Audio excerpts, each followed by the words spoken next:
Par bien des aspects, on peut considérer À genoux égaux comme une suite spirituelle de votre court-métrage Aramis. Qu'est-ce qui vous a incité à vouloir continuer à développer des thématiques aussi fortes à travers l'éducation sentimentale et sexuelle de ces deux sœurs musulmanes qui vivent en banlieue?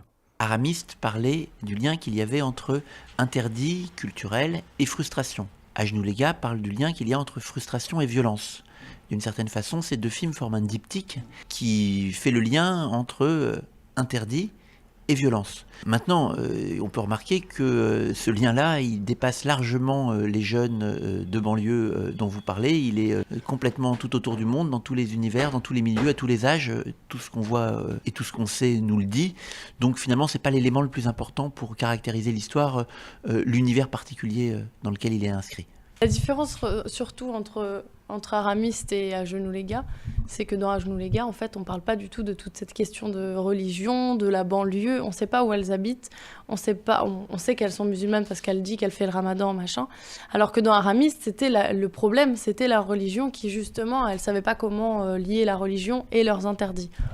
Oui, donc effectivement, les enjeux sont pas les mêmes. Ce qui nous a frappé quand on discutait du film avec certains membres de l'équipe, c'est que vous utilisez le genre de la comédie pour dénoncer ce sujet assez grave. Pour vous, c'était indispensable de traiter ce sujet par ce prisme? En fait, d'une part, la comédie, c'est un peu qu'on est un peu bon qu'à ça, c'est-à-dire qu'on sait pas bien faire autre chose. Mais il y a aussi que si on fait ça, c'est parce qu'on a l'impression que c'est ce qui nous permet peut-être de toucher le public, un des publics qu'on a envie d'atteindre, mais un public qui est important pour nous, qui est le public des jeunes pour lequel la question du consentement est encore en construction, puisque notre film pose vraiment la question du consentement et des différentes manières de le comprendre, suivant qu'on soit fille ou garçon, et même suivant les filles, suivant les garçons, et comment cette question évolue. Le film s'adresse donc à ceux pour qui ce n'est pas encore tout à fait clair, et ceux-là, il y a peu de chances qu'ils iraient voir un drame. Par contre, ils iront peut-être voir une comédie, et notre idée, c'est d'essayer de fendre le crâne de ces gens-là et de planter au creux de leur cerveau la petite graine du doute qui leur fera prendre en considération la souffrance de l'autre, celle qui ne se représente pas du tout au moment où il pourrait faire des bêtises. Évidemment, on espère bien que la plupart de nos spectateurs n'ont pas fait de bêtises, mais il y en a pour qui c'est pas encore tout à fait clair. J'ai l'impression qu'il y a une volonté de souligner les bêtises et les erreurs de vos personnages sans toutefois les rendre totalement détestables. C'est-à-dire que on considère que les personnages ne sont pas excusables par rapport aux horreurs qu'ils commettent, mais on essaye de raconter dans quelles conditions ils en arrivent à commettre ces horreurs, quels sont le cheminement de pensée qui les amène à ça, quels sont les conditionnements dont ils sont les prisonniers involontaires et qui font qu'ils n'ont pas le recul pour se rendre compte de l'horreur qu'ils commettent, ou pour se rendre compte des proportions de l'horreur. Voilà, donc on espère effectivement que le film, qui n'est pas que drôle, mais qui finalement dure aussi par la souffrance que ressent le personnage principal face aux horreurs qu'elle subit, on espère que cette violence-là, tout le monde la ressentira aussi, et que ça mettra en perspective la gravité des faits, tout en restant drôle. Voilà, effectivement. Donc le public que vous ciblez, c'est un public de collégiens ou de lycéens? Alors le film s'adresse vraiment à tout le monde, évidemment, à tous les âges. On sait qu'il peut y avoir plusieurs regards sur le film, que certains le regardent d'une manière même un peu anthropologique, découvrant un monde qu'ils ne connaissent pas. Mais le fait est que le public qui nous intéresse le plus, je ne sais pas si ce sera le plus nombreux, mais celui qui nous intéresse le plus, c'est celui sur lequel le film peut servir à quelque chose. Et donc c'est celui qui peut avoir une forme de libération de la parole grâce au film, voire de libération de la pensée, parce que je pense que l'effet du film n'est pas forcément immédiat. Le film peut courir un peu dans la tête des spectateurs et faire un effet au fur et à mesure.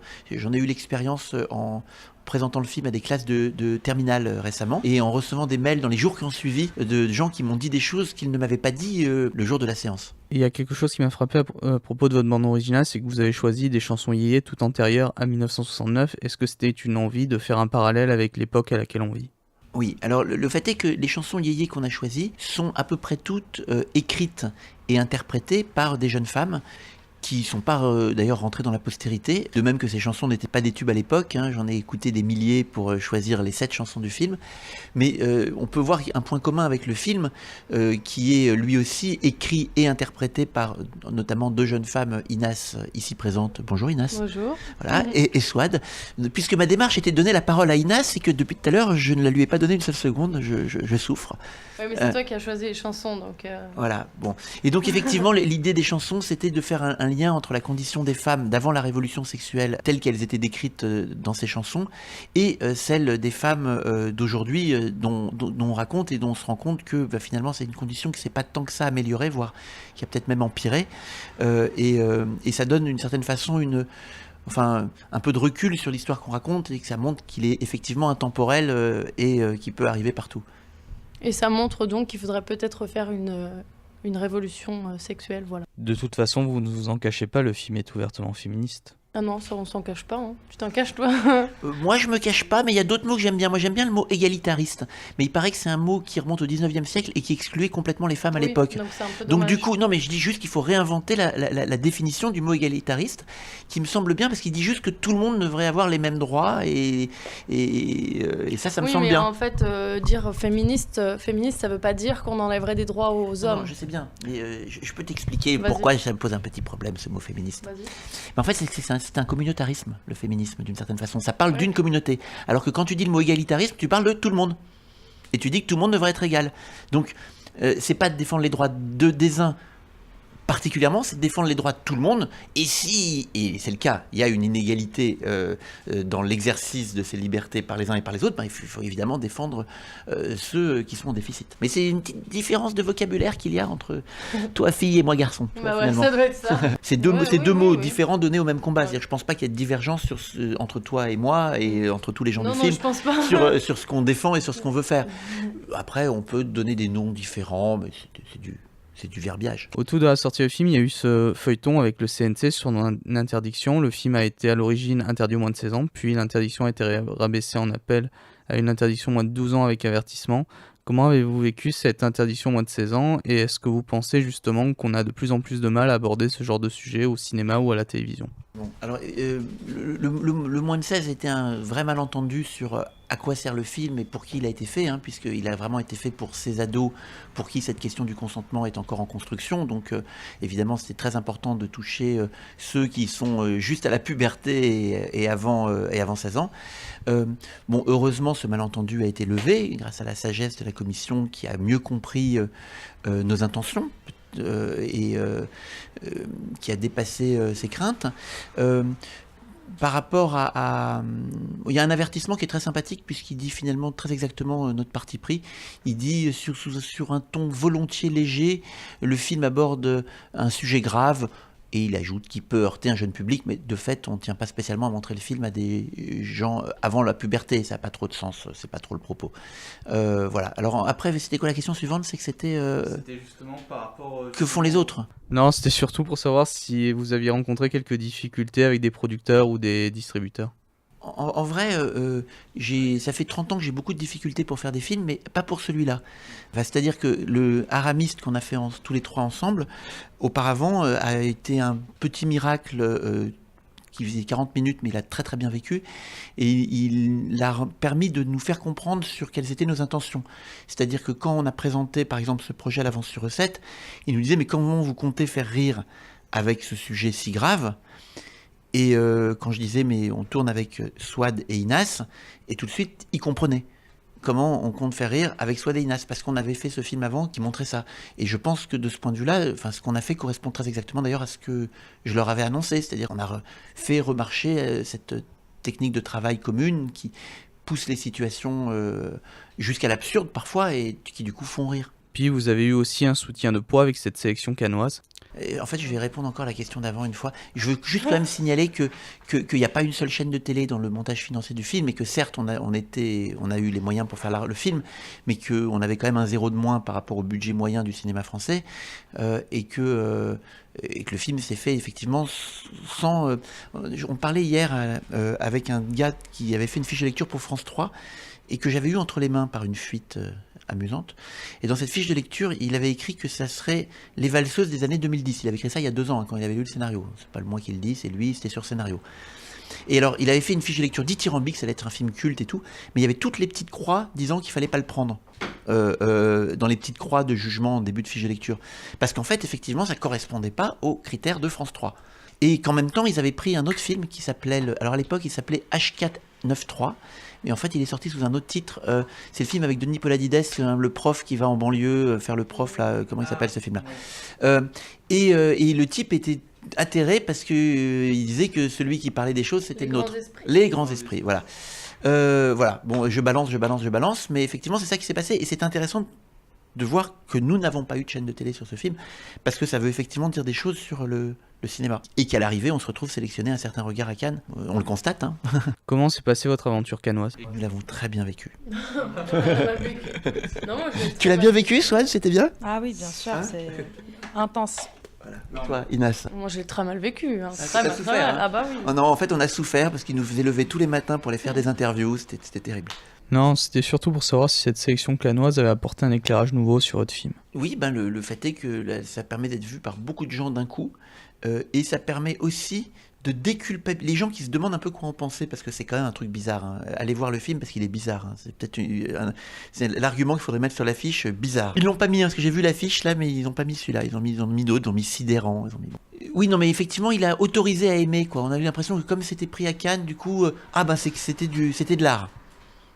Donc du coup, mais ce qui est rigolo, parce qu'il y a un truc qu'on n'a quand même pas dit, c'est que c'est un peu American Pie, notre film.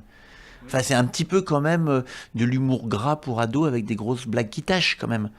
Et donc à Cannes, d'ailleurs j'ai posé la question à Thierry Frémaux, il m'a dit que c'était la seule comédie en sélection officielle.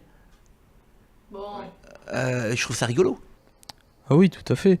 Même si je trouve que vous avez quand même un peu plus de finesse qu'American Pie. Bon, puis c'est pas bien de citer soi-même des films, parce que c'est super, American Pie, on n'y arrive certainement qu'à la cheville. Mais... Moi, je peux trouver ça super. Ah ouais, moi je m'étais bien marré. Tu l'as vu? Non? Tu te rappelles pas? American Moi, Pie. je m'en rappelle pas non plus, mais je me rappelle que c'était pas... Bon. Voilà, en fait, t'es le seul à avoir aimé ça. Wow. Bon, d'accord, traitez-moi de vieux alors, tant que vous y êtes. Comment s'est déroulé le processus d'écriture? Alors le scénario, ça a été simple. Déjà, il y avait les 100 pages de départ qui étaient tirées du témoignage. Et ensuite, à partir de là, on l'a développé en faisant des improvisations, Inas et moi. Puis les garçons aussi. On faisait des impros qui partaient jusqu'à 1 heure. Et de là, Antoine et Anne-Sophie, ils écrivaient ce qu'ils trouvaient pertinent, drôle ou intéressant. Et on était aussi filmés. Donc de là, le scénario est passé de 100 à 400 pages environ. Et ça s'est fait aussi simplement que ça. Est-ce que vous êtes fixé des limites d'entrée entre vous, ou est-ce que vous vous êtes dit on aborde tous les sujets sans tabou? Non, enfin on nous donnait le sujet, et puis nous on improvisait, on y allait, on s'interdisait rien. Je leur disais jamais ni aller plus loin, ni aller moins loin. Éventuellement, ce que je leur disais, c'était des fois, quand alors ils improvisaient pendant 1 heure. Puis souvent à la fin, je dis c'est super, mais maintenant on va intervertir les personnages, on va s'amuser. Inas et Swad, elles ont joué tous les garçons, elles ont joué aussi l'une le personnage de l'autre, enfin même les parents, enfin tout le monde a joué tout le monde. Et Inas et Swad étaient très fortes pour apporter beaucoup de matériel pour tous les personnages. Donc le film ne montre malheureusement qu'une partie de leur talent, puisqu'elles ne jouent que leur propre rôle dans le film, ce qui est un peu petit. D'ailleurs, j'ai l'intention un jour de faire un montage avec les répétitions, dans lequel on verrait des séquences du film, mais que jouées par des acteurs qui jouent pas leur propre rôle.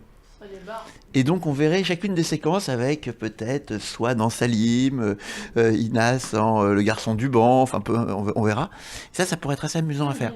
Je sais pas, du coup je me suis perdu. Oui, non, et ça m'arrivait parfois aussi de leur souffler. Parce que moi pendant l'heure, quand je les voyais faire, des fois j'avais des idées qui me venaient, mais je les interrompais pas. Donc après je disais il y avait un truc, là il y avait un truc. Pourquoi vous n'êtes pas parti là-dessus? Là il y avait une idée que vous auriez pu explorer.